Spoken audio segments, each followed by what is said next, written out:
Yeah, that's a regex. So anyway, so glad that you're still here. You made it, right? Woo! Awesome. Right, thanks for coming. Cool, cool. All right. So you might think, why is this guy from Atlassian staying on stage and talking about developer joy, right? What does that actually mean? We enjoy what we're doing, right? As developers, it's just the best job ever, right? We create stuff. We can create stuff. We just like type a couple of things into the laptop or into the machine, and it does stuff. It helps our customers or our users to do stuff. What do you mean? That's like joy, right? It's the coolest job ever, right? Yeah, right. But if we look back a little bit, what happened in the last 10 years, the role of a software developer has actually changed, and that's because some stuff around software development has changed. You think about just like the cloud, right? We develop stuff for the cloud. We had to learn how to deal with that. What does that mean to just like have all these libraries in the cloud, AWS services, libraries, well, whatever, right? So we need to learn these stuff, right, in the last 10 years. That has been put on top of what we are normally doing as software developers. Now we run everything into small little containers. And now we have to observe the containers and see, are they still running? What's happening inside those containers? New technology, right? We have to deal with that. And it's just like how we run our software, not how we write our software. We just like want to write software, right? And then the whole microservices. Now every microservice has an API. We have to see just like if we change the API, what's happening on the other side that calls the API. We have to change that too. And yeah. So all these things just like happen. And security and governance. Now that everything is in the cloud, sure, we have to protect our software, right? And that put some security on our software because there are bad people out there that want to get into our software, right? So we have to also take care of that, security and governance all of a sudden. And then thank you very much, Werner Vogel from AWS. You build it, you run it. Now we just like don't even build the software. We're also responsible for running those software, right? And that has all been put on top of software development in the last 10 years. And guess what? It leads to more stuff that we have to have in our mind. So it increases the cognitive load of software developers. We're not just like writing the code and maybe testing it. We're also running it, right? So a lot of new stuff have been put on top of software developers. And now the managers come in and says, whoa, that is all great, right? We see the quality is better and just like you're getting more engaged and all the things, but you know what? You're not productive anymore, right? We need to just like get back to productivity, get back to where we've been before. And you're just like, what? Right? We're doing more now, and now we just like have to do the same. I don't get into this. Anyway, so I just like wondered where this obsession of productivity comes from. And we have to go back in time. And I take you a little bit on a time travel. Are you cool with that? Right? We travel back in time? Yeah, great. I guarantee you I'll bring you back to 2024, right? So, but yeah, I count to 3 and then we travel back in time. 1, 2, 3. Boom. Here we are, right? In the year 1898. And we're in the Bethlehem Steel Factory. And the Bethlehem Steel Factory had some, let's call it productivity issues. So at that time, there was no Boston Consulting Group to call and get a bunch of consultants in and fix all the productivity stuff, or McKinsey's or whatever, right? But there was one person that the Bethlehem Steel Factory hired, and his name was Frederick Winslow Taylor. You might have heard of him, right? Taylorism, for some people. Who knows Taylorism? Who has heard of Taylorism? 1, 2, 3. Okay, a couple. Great. Look after it, after the talk. But what Frederick Winslow Taylor did, the first thing is actually, he pulled out his stopwatch. He pulled out his stopwatch and looked at what are the factory workers are actually doing, right? And then he saw some things. He could arrange machines differently, and so on. So he actually increased a little bit productivity by that. But what he actually noticed also was that the workers, they were just like shuffling coal, right? And they used the same shuffles as shuffling soil, right? Like what they have done before. So same shuffles, right? But code was falling left and right from the shuffle. So the first thing that he did was also just like give them custom-made shuffles, right? So better tools help them to increase their productivity, right? And then what he also noticed was the workers could carry a lot of stuff in the morning, right? But less in the evening, obviously, right? They get exhausted during the day, right? So what he did is actually he gave the workers more pauses in between. So just like so they could restore the energy, right? So all of this, what he did, right, increased the productivity of the factory workers by 400%. Wow, right? No wonder that our managers come in and says, oh yeah, we know that's like productivity. We need to increase the productivity by adding a bunch of stuff, right? And get back to productivity. But everything comes with a flip side, right? So the workers were only doing repetitive tasks, right? They were just like they were not thinking. The managers were actually doing the thinking for the workers. The workers were just like stupid and just like work, just like do the same thing over and over again, right? So this was 126 years ago, right? And now we're just like looking at how get our developers more productive? Traveling back to 2024 now. Should we do the same things, right? And how do we actually measure this productivity? What is our observability tools, right, to measure productivity? What can we do? And the first manager that I got, it's a long time ago, but he just like asked me to measure how many lines of code I added, right, to measure my productivity. Right? That was the only measure that he came up with, right? We know it's stupid, right? I can add a lot of lines of code without being very, very productive. But then a better measurement that we then put in place is just like how many issues did we move over into the done column? That's where we have a definition of done, and then how many issues did we put over, right? Okay, that's maybe a better measurement, right? But then we have smaller and larger tasks to do, so also that doesn't really fit. So you might think like, okay, yeah, great, I know the answer. It's story points, right? We estimate stuff in story points, so we do that. But story points are also not a good measurement for productivity. It's an estimate, right? We estimate before we actually do the task how long it will take. So it has nothing to do with productivity, even though not t-shirt sizes or whatever, right? And now we're just like adding cycle time and deployment frequency and all those things, right? But you know what? If you just like give that to developers at productivity measures, they will game the metrics easily, right? They deploy it more often, no problem, right? So deployment frequency goes up. Seems like productivity goes up, but it doesn't really. But let's assume we have this perfect measurements, or we have set some measurements in place. What development managers are then doing is really put the pressure on and say, okay, now we have a baseline. We need to get a little bit faster, right?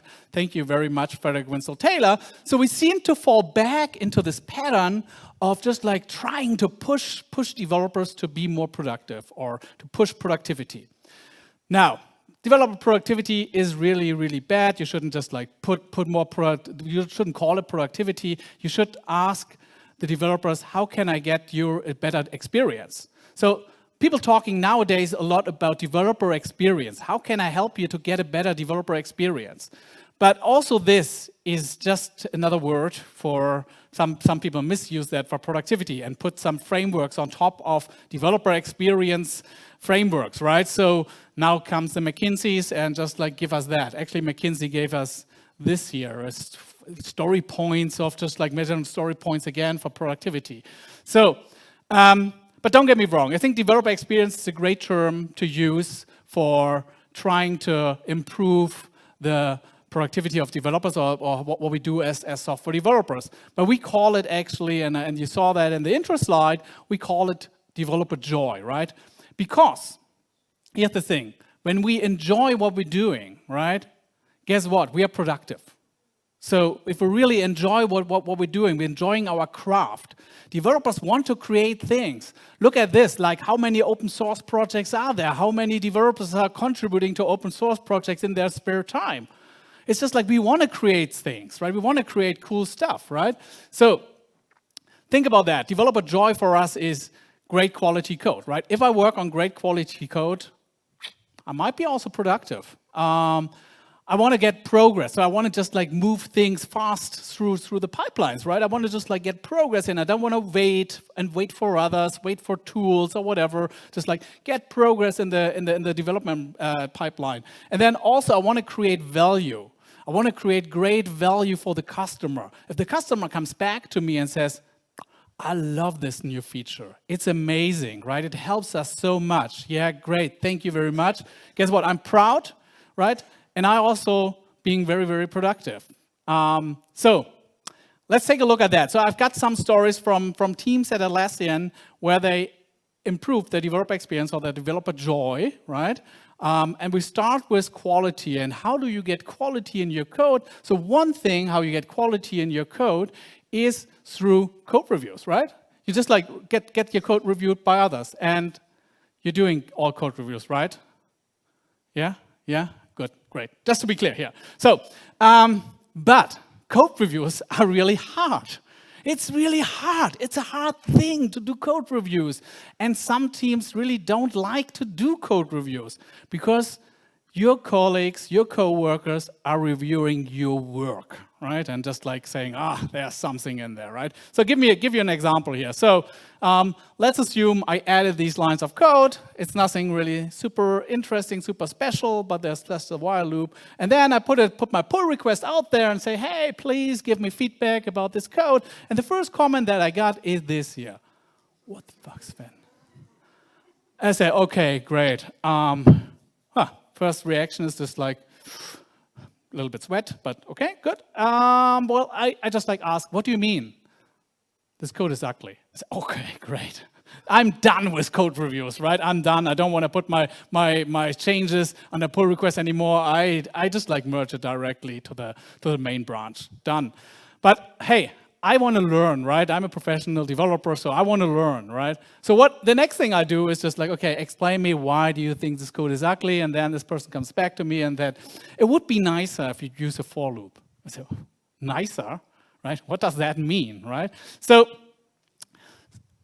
one thing, if you are this person giving that feedback, here's one thing for you to remember. Don't be a jerk, right? We all need to work together, right? So don't be a jerk. Who has actually been bullied by a jerk, let's say in the last 2 months? No, please don't raise your hand. I know your coworkers are in the room, right? All good, okay? We know there are some, right? Okay, good.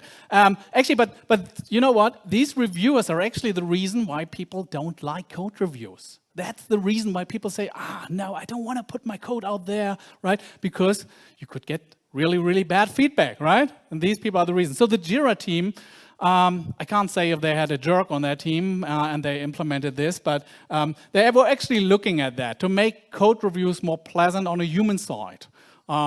So they actually looked at that and they saw, okay, this is reviewers, they are in this protected bubble, right? They can throw things at the author because the author is opening their work up, so yeah, they can shoot directly to the author. So they set up some rules when they do code reviews. The first rule is assume competence. So assume that the author of the code is competent. So we actually do a lot of interviews, right? When we hire people, we know we hire good software developers, so they must be competent software developers when we hire them. So assume that. Second thing is be constructive in your feedback, right? This code looks ugly or is ugly, not constructive, right? I want to learn, right? I also want to learn from the feedback. And the third thing is just like explain your reasoning. So why do you think a for loop would be better here, right? Explain it to me. I want to learn from code reviews. So they put together this etiquette that they put down. It's just a Confluence page, actually. No other rules there. So just like a Confluence page where they just like said, this is our agreement that we have when we do code reviews. And they have also rules for the author, right? So that the author reviews the code before, put it under review, all those things. So they have this etiquette, and if someone just like violates that etiquette, they say, okay, we have that, right?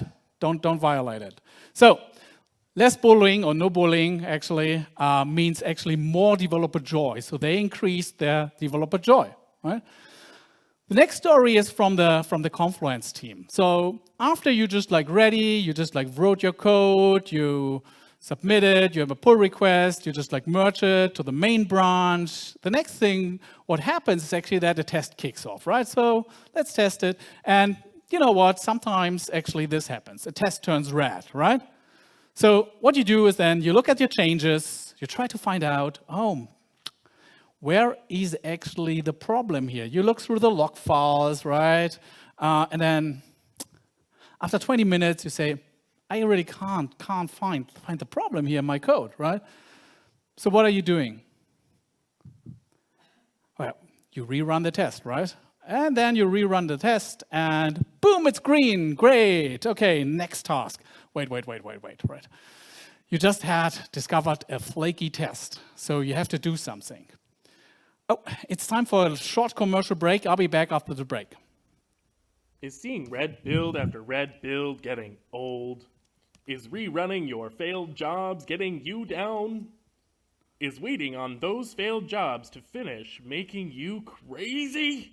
Deterministic reliability is here to help. With our handy-dandy flaky test monitoring system, we will, eventually, automatically bypass those flaky tests. For 4 easy payments of free, you too can save time, ship quality code faster, be more productive, feel so much better when you go to work every day. You will be happier, your team will be happier, you'll stop dying inside, you'll stop banging your head against your desk, you'll stop replacing computers that are in a rage against the wall. Sorry. It's just a little close to home. Call 1-800-Atlassian today to get your free flake monitoring system. All right. So don't call Atlassian today. We haven't really give that to the public. It's just something that the Confluence team actually built, right? They built this flake monitoring test system, made this video, and shared it with the whole organization, so everyone can actually use that flaky test detector. So here it's pretty simple, right? How it works. Like you create a pull request, your build and test kicks off, test is failed, boom, right? So we rerun the test passes, bang, we have a flaky test, woohoo. So the next thing we do is actually we mark the test as skip test because it's flaky, and then also we are actually adding a comment to the pull request. So and then also a Slack message goes off into the room, into the team room, so the team is aware of it. The comment is in the pull request. We have to just like review it. We have to fix it. We don't want to have flaky tests, and we also don't want to have flaky code. So maybe also the code is flaky. Who knows? But someone has to do something. So this better tooling means less debug frustrations. I don't go into the 20 minutes and then just like dive deep into the code, because just like the flaky test says, the detector says, oh, there's a test that is flaky, right? And that means actually I have more time to work on cool stuff and more developer joy. Because we love actually flow, right? As developers, we love being in the flow, right? When we just like encoding the whole like architectures in our head, we just like don't see that it's getting dark outside. We're totally in the zone, right? That's what we really love. That's what we want to optimize for. But software development is not just about coding. Yeah. Truth here, right? It's not just coding. There's more involved in that. And if you look at it, after I code, I build and test, right? I run the builds and tests, and then I deploy. And I can optimize the hell out of these things, right? I can just like optimize the test, run the tests in parallel or whatever, right? And make this time shorter for developers. Also deployment, I just like run small, I have just like small microservices that I deploy and not a whole big monolith, so that makes it faster. All good. And we can optimize that. But the thing is, there is one thing in between that takes the most time. And that is the review phase, right? That can take days, actually, until your code got reviewed by your coworkers. The Confluence team had actually this problem.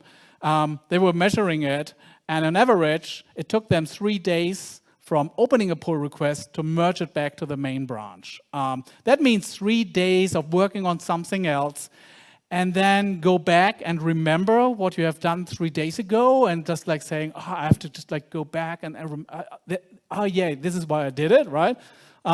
So we wanted to shorten that time. Actually, there was one guy who wanted to shorten that time, assuming that these are the open pull requests of a team. You see, like, there are some attached users to it, some reviewers. So there was one team lead at Atlassian called Punit Arora. And Punit was actually saying, okay, I need to cut down that pull request time. So what he actually did was he was just like, early morning, before everyone else came to work, he pinged everyone on Slack and say, hey, you know, there's an open pull request. You might have missed it in the notification. You might have been busy. That's great. But before you now start the coding phase, or just like start coding, just like look at what your coworkers has actually been doing, so they can actually move on with their stuff, right? Just like brilliant. The team said, okay, great, Punit, glad that you did it, but it's actually not your job. So we replace you. And they built a Punit bot that was now pinging everyone in the morning, right? So they automated Punit. So Punit could do his team lead stuff again. So that's great. And they cut down the pull request time from 3 days to 1.2 days. It's not the only thing that they did. They also realized that some pull requests were actually too big, and that's the reason why people didn't review them. So they just like shrink the pull request size down, or the code changes size down. That also helps. So they learned a bunch of stuff by just like reviewing code on time. So that means actually less wait time for the authors, so they can just like go on and just like don't have to wait, or just like come back after 3 days and get back to the code that they have been written 3 days ago, and more developer joy for everyone actually. So I told you about flow, that flow is just like so important, right? We just like need to just like get flow. We don't want to wait, we don't want to stop. Like traffic, right? Like traffic. Also, if traffic flows, it's great. If it stops, traffic jams are not so great, right? So let me compare traffic junctions here now, or junctions, with actually work that we do as software developers. And the first thing is a junction where there are no rules at all. It's totally chaos, right? People are just like driving left and right. And in this simulation, actually, it is actually 191 cars can pass this junction by just like trying to find the way through the junction. So assume that everyone is just like doing whatever they want, and we just like find our way because we know we have to deploy that software. So all good, right? So 191 cars. So let's add some rules. We know this chaos working is not really good for us. So let's add some rules. Let's add some strict rules. Let's add some very heavy processes. Let's add some traffic lights to this junction, right? So you see, some cars need to stop, but then they can go full on, right? So full speed on if they have green, right? So the traffic flow increases to 235 cars per minute in this simulation, which means just like if we put in some processes, it helps us to get more stuff done, to get more rhythm into our work. But we don't want to work this way. We don't want to wait until one team gives us permission to just like move on, or just like does some work and then we can move on. This is not how we want to work. We want to work in an agile way. We work more independently. So more like in the roundabout, where whenever there's a time slot, we slot it in, and there's even a fast lane. So if we really have to do something and a car does like so, they can also be slotted in. And also here, the traffic flow, it's 360 cars per minute. It's great, right? The agile way of working. That's so cool. Yeah, that's really working. But hey, wait. There's one more thing. And it's called the stack interchange. And the stack interchange, you don't see any cars slowing down. They just like merge with the same speed into the lane. It's so good, right? This is actually how we want to work, right? And if you see in the simulation, right, the traffic flow is 1,099 cars per minute can pass this intersection. Great, right? But what does that mean for work, right? What do we mean, Sven, right? What is an intersection? So it means that we just like have to build autonomous teams. We have to look at where can we be more autonomous from not depending on other teams. Where can we go with full speed with our team, without just like relying on another team doing the work and on another team doing the work and then stop again and then move on, right? Of course, you need to highly align those autonomous teams somehow, right? They need to run in the same direction. But what does that mean, autonomous teams? So it actually means that we need designer in our team, we need developer in our team, QA, ops people, cross-functional teams. That's what we need, right? Trello team that thought the same, right? The Trello team said, we need to build more autonomous teams. We need to run more autonomously. So what can we do, right? So if we want to call a QA person, we can't put a QA person on our team because if you look at the ratio from developers to QA, it's 1 to 30, right? 1 to 30, so 1 QA person, 30 developers. We can't put a QA person on each team. That's not working. And then also the QA person will maybe be bored half of the time.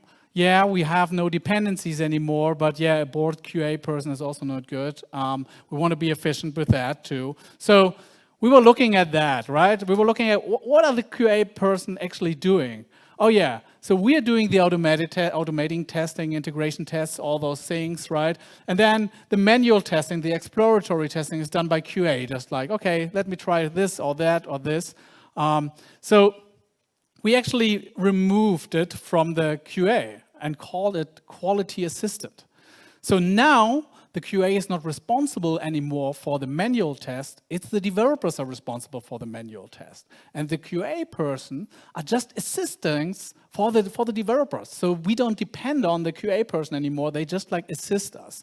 Okay, let me explain how we did that. So we called it QA kickoffs. So a QA kickoff happens actually before any code got written.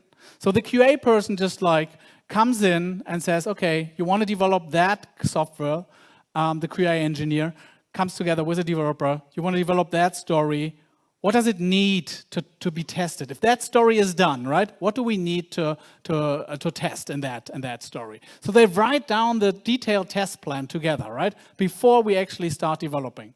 And then we just like do the implementation, the training, we do a demo that's a little bit of a gate in here, but QA people can take part of the demo, but they don't have to be, and then we deploy. So there's so in the beginning, yeah, we're talking to the QA person, but then after that, we can just like move on. We can deploy without QA having seen the code, the feature or whatever, right? Because we trust then the developers that they just like go through the whole test plan and test as accordingly. What we also do is what we call blitz testing. So blitz testing is actually the whole team comes together. New feature, the whole team comes together and tests the hell out of this feature. QA is actually assistant here too, because they just like organize all the getting the bugs that we find during the blitz test, getting that into a database and just like seeing what's double, removing duplicates, and just like saying, okay, these 3 things are very critical. We have to fix them before. So also here, QA is helping, and then they have more time to just like build test environments where developers can just like test their software, test databases, test data in the databases. This is all what the developers don't have to do. This is what the quality assistance people are doing. So that means actually less cognitive load for the developers, because or less wait time actually, and less cognitive load and more developer joy. All right, you might have heard the things. Product managers are from Mars and developers are from Venus. So we just like don't talk often the same language, but we need to work together. And we have seen that product managers define something, and then developers are developing something, and then we have to go back and forth and back and so on, right? So I have my own personal story. It's a true story. Some product manager came to me and says, as a user, great user story, as a user, I want to export the data so I can have it in an Excel file. So there was user data actually in a program, so they wanted a button, exported Excel file. I said, sounds pretty easy, right? Let's do that. So I did it. Then this person came back and says, oh, I looked at the Excel file and it's just like full of crap. I don't need all the columns here. Just like I need just the important data. I said, okay, great. Okay, let me go back, right? So new user story. As a user, I want to export the important data so I can have it in an Excel file. Great. I did that, just like the selected columns, just like were in the Excel file, great. I just like export the important data. But then this person came back and said, oh, an Excel file, that's not the same as a CSV file, right? I said, no. Okay, good. So I need a CSV file. Okay, good. No problem. Let's go back and say, as a user, I want to export the important data so I can have it in a CSV file. Okay, good. I did that, and then this person said, wow, brilliant, great, love it. It's working. So what is working? Yeah, I press the export, right? I get the CSV file and I import it back into our CRM system. It's working brilliantly. And said, what are you doing? You import it back in CRM system? They have APIs. I could just like shuffle the data over through the APIs. So what? So I was super, super frustrated because we weren't really talking about what is that feature? What are you want to do with that? It's not a button that export Excel data. It was just like more than that.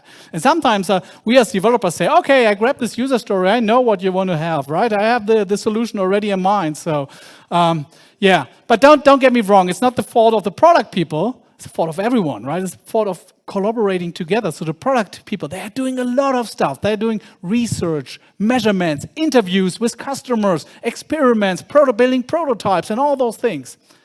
And what then they do is they squeeze everything in that little small user story, and then we just like have to build the running software. All the information on the left is lost, and we don't read that, and we don't know that, because they press everything on this user story, right? So the Jira team actually had that problem, a lot of back and forth with the product managers. So they needed to find a solution, like how can we work together as one team?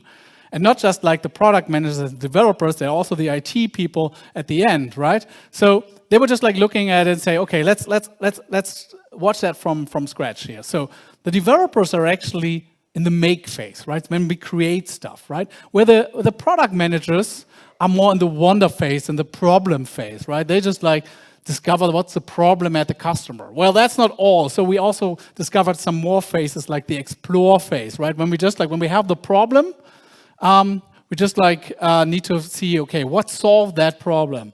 And also a lot of people are just like skipping the wonder phase and just like go into the explore phase directly because I know what the customer wants. No, just like start with the wonder phase, right? And then go into the explore phase. And then at the end, there's the impact phase. Also, a lot of teams are forgetting this phase where we just like measure how is this feature being used now by the users, right? How does that work, right? Is it what we expected, or does the user don't find the feature or whatever, right? So we also need to measure that. And don't get me wrong, now we can't be at every stage as developers, right? But we can take part of some of it, right? And the product people don't want to take place into everything, right? We don't have to just like work together all the time. But what we do is actually, so we define some stages here. So for example, we're doing a project kickoff after the problem phase. So everyone just like gets to know what's been developed, maybe in 2 weeks, maybe in 1 month, but everyone knows now, okay, this is a customer problem, this is what we want to solve. Great, thank you very much. So everyone is in that kickoff, right? And then we're building prototypes, and not just the product managers or the designers are building some nice Figma prototypes. We also have to just like build prototypes and see if it's technically feasible. And then during the make phase, we are also doing demos, regular demos, where we invite the whole team, all designers, product managers, project managers, IT people, QA people, to just like see what we are building, if this is the right thing, so they can give us early feedback. And then also during the impact phase, we're doing something like goal signals measures. We just like look at the measurements and just like cycle back. Let me just like talk about one thing here, and that's the demos, because this is the most what software developers are involved with. So this is an old picture. It doesn't happen like this anymore. Normally we are just like a distributed team, so we're doing these things on via Zoom or Team or whatever you use, just like video conference tool. So a demo session is actually the first thing, and I already said this is open. So everyone can join, right? And these things are recorded. So I can watch all the demos at Atlassian if I want, right? So these things are recorded, put somewhere, so I can see the demo. I don't have to need to be in the same time zone. So everyone can join. This is super important because we want QA people, we want product managers, we want everyone in there to see and give us feedback about what we're building. Then the demo session should be about the outcome, right? So everything that is just like customer value, not implementation details, we don't talk about those things, but about the outcome, right? And then also we discuss and challenge the solution that we see. So sometimes the product manager comes in and says, I know, I have defined it this way, but let me take this now back to the customer and see how it resonates with the customer. So we can make early changes to the feature and not just like deploy it and then get the feedback from the customer or from the product managers. And then also, once we are in the room and we hit a milestone, why don't we celebrate together, right? We achieved something together. We built this software together. It's not just the developers, it's not the product managers, it's not the designers, it's everyone together built that software. So we feel pride in it. So we need to also celebrate together. That means actually all less rework frustration because we are involved in all the phases and more developer joy. Now, I gave you a couple of examples, right? How teams just like change the way they work to have more joy in their daily work, right? But what would Frederick Winslow Taylor say, right? He just like want to measure things, right? It was not Frederick Winslow Taylor, right? It was Peter Drucker who said, if you can't measure it, you can't improve it. So where should we start with measuring stuff? What should we measure as software developers?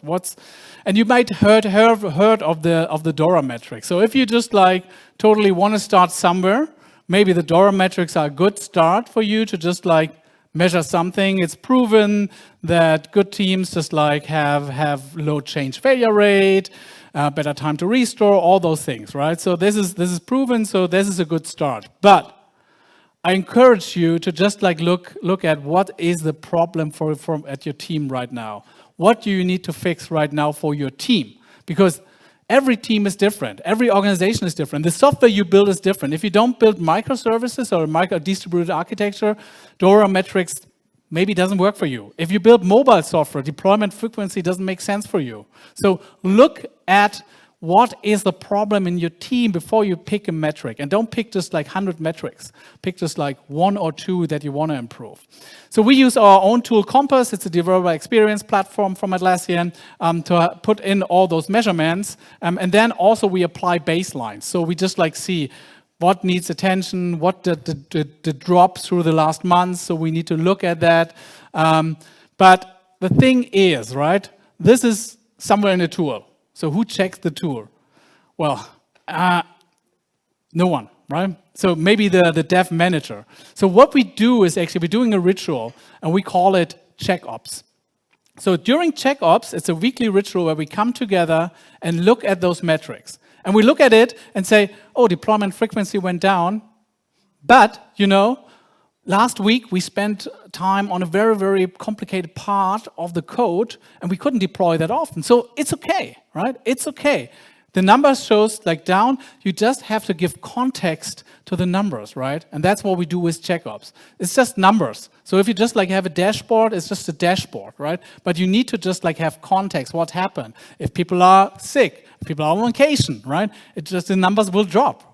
Naturally, right? But there's no problem. There's no real problem that you have to fix. It's just like you know that. So we build CheckOps directly into Compass, so you have the metrics, and then you can talk about it. You can take actions.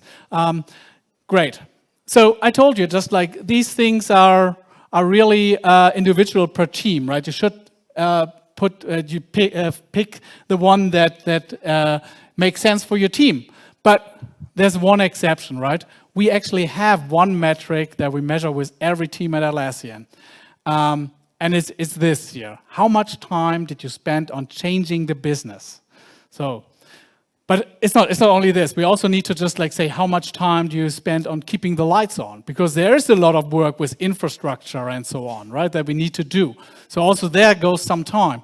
But we want to see what's the ratio between those two, right? And a healthy thing is this here, what we came up with. It's 55% on change the business and 35% on keeping the lights on and working on the infrastructure and getting the system or keeping the system at work. Now you might say, Sven, you're bad at math, right? That doesn't count up. Yeah, sorry. Because we also spend 10% of time to improving developer productivity or developer experience or developer joy or whatever you want to call that. So 10% of the time people are allowed to spend on improving the way they work, right? And we are measuring these things. So we're tagging every issue in Jira that we work on, and then we're measuring it. And we can actually see how much time teams are spending on keeping the lights on, change the business, or developer joy or developer productivity. Now, measuring is great, right? GitHub did an experiment, and they called it the Good Day Project. So they ask every developer at the end of the day, how good was your day, right? How did you feel? How was your experience on that day, right? So, yeah, some days we feel more productive than on other days. That's natural. But what they then did is they applied that and see, like, what is the measurement showing? What is the data showing, right? And guess what? They couldn't find a correlation between how productive people felt and what the numbers were showing, right? So, is it actually worse? Yeah, poor Octocat. Is it actually worse doing all this effort of measuring if we just like, or is it just like a feeling that developers have? So the thing is, you can't treat actually software development as a production line. Sorry, Frederick Winslow Taylor, it's not working, right? It's a creative process. We create new stuff every day. We don't create the same car over and over again. We create new software every day. So it's a creative process. It's natural that software development is not a production line, right? So here's another quote. Measure what's important and don't make important what you can measure. So, but there's a very simple answer to, okay, but what should we fix then, right?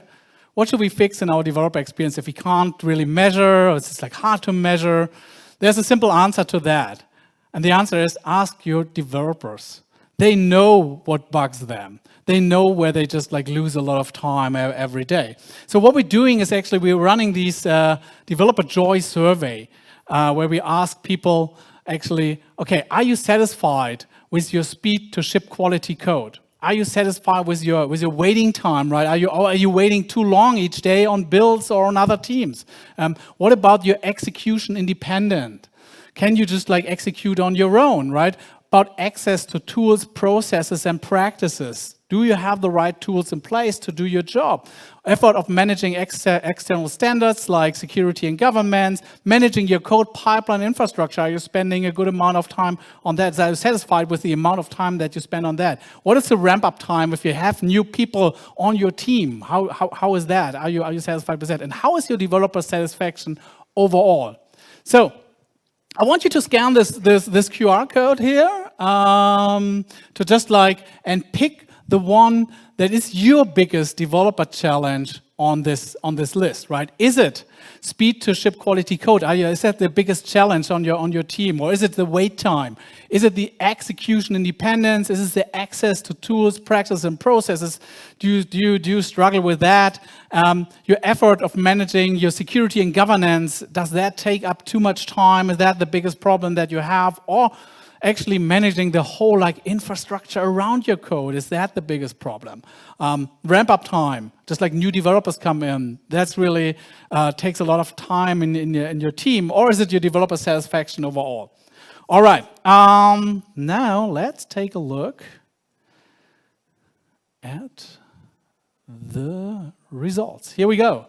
All right. So a lot of people are developer satisfaction overall, the overall satisfaction, the wait time.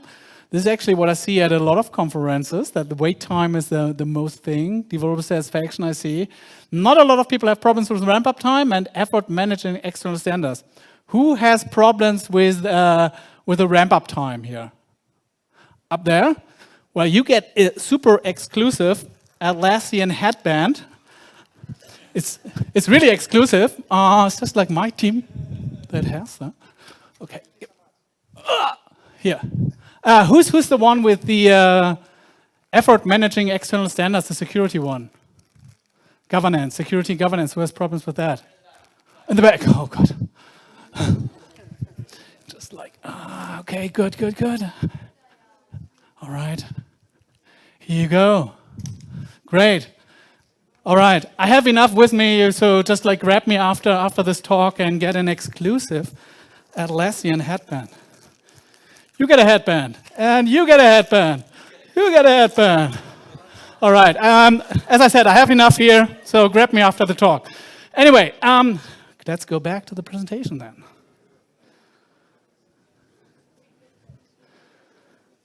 All right.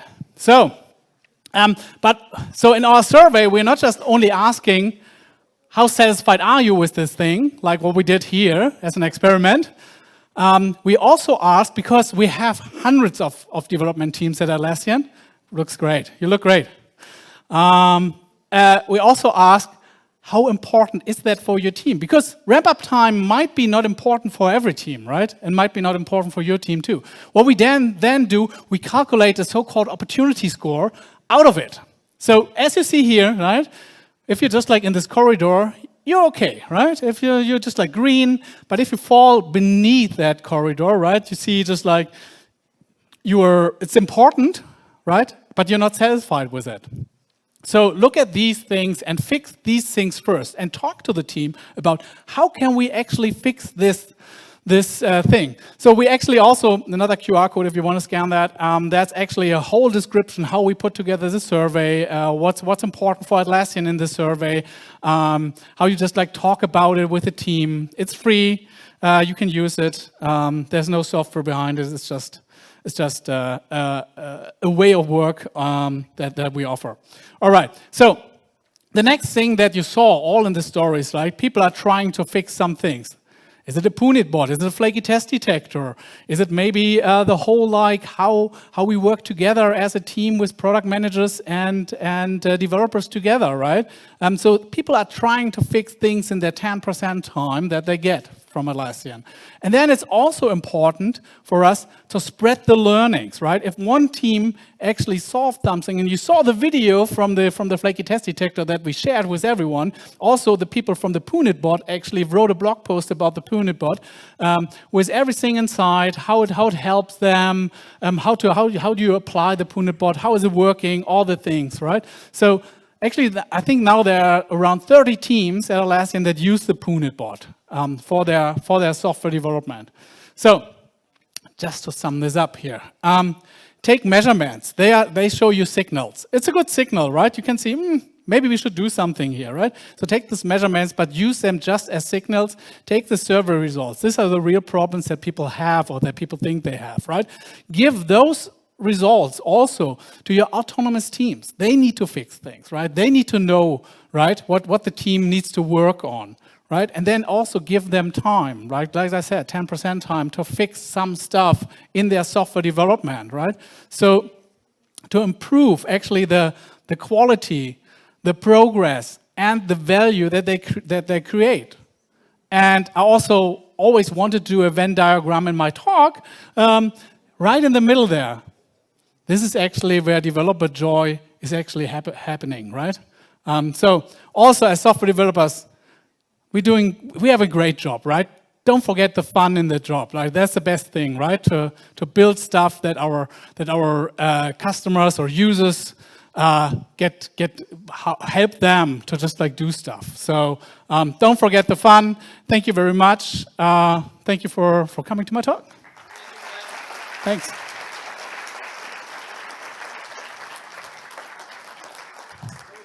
We'll take some time for some questions for Sven. Comments, discussion points. Did you raise your hand or were you looking at that? I should have said, what's the question? Like, is it cold outside? Finally, I got one laugh all day. Woo! In the back. Alrighty. Any questions? Say again? You present a lot of examples from Atlassian. Yeah. A lot of examples from Atlassian team. The developers of Atlassian, what they like. What What do the Atlassian developers like most? What do they like most? What is their developer joy? I think so. I think the most joy that you get as a developer is actually creating value, get feedback from customers, and see that a lot of people are really using your stuff, and you can help other developers by getting the software that by using the software that they actually built. I think this is the most motivational stuff that you can give. I mean, they also enjoy like innovation days and all those things, but I think like they get the most joy out of getting feedback from customers. Cool. We shall release you then. Thank you very much, Sven. Thank you.